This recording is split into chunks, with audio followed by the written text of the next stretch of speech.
220 kilometers. Fresh from Santo Tomas, Batangas. Balatan, Kamsor. Ay, agad di mapo. May ano tayo, speed pa ng 230 kilometers. Ay, 329 kilometers. Ay, nagputik yung panya. Mga kapatids, 1-1 speed. Ang grisal natin. Buti binigyan natin ng chance mga kapatids. 150 kilometers. Magkasawa silang dumating. Cut off yung babae, yung kak kanina pa yan. Natin, live pa to.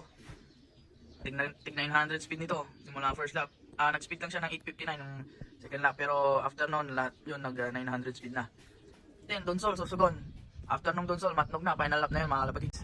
Eto, madalas kong ipabaon sa kanila. Yung pula, hindi ko na-videoan. At itong Evios. Itong Evios, kompleto na yan. Search nyo sa internet. Tapos, wag nyong kakalimutan bawang oregano. Tapos, honey glucose kung pauwi na sila. At pondohan nyo ng honey bago sila magpa-load. Bigyan nyo ng maraming carbs, mani, sa flour. Thursday hanggang Friday yon. Saka na siya magpi-plain water pag nasa truck na. Kasi wala na silang gagawin doon kundi maghintay at kumain. Saka syempre, wag mong kakalimutan magdasal. Dahil hindi lang kailangan magaling na kalapati at magaling ka din. Dapat magkasama yan. Wala namang mawawala kung mananalangin. Mas simple, mas maganda at mas dudulo ang ibon. Kung magamot ka at komplikado yung sistema mo, nasa sayo yun. Basta alam mo yung ginagawa mo. Bilang isang newbie, nakapagpauwi ng 430 kilometers from first lap to the fourth lap, di na po masama iyon. Dahil first time ko lang kumarera ng pangapanahon yan. Puro search lang sa YouTube. Sa comment section yung legit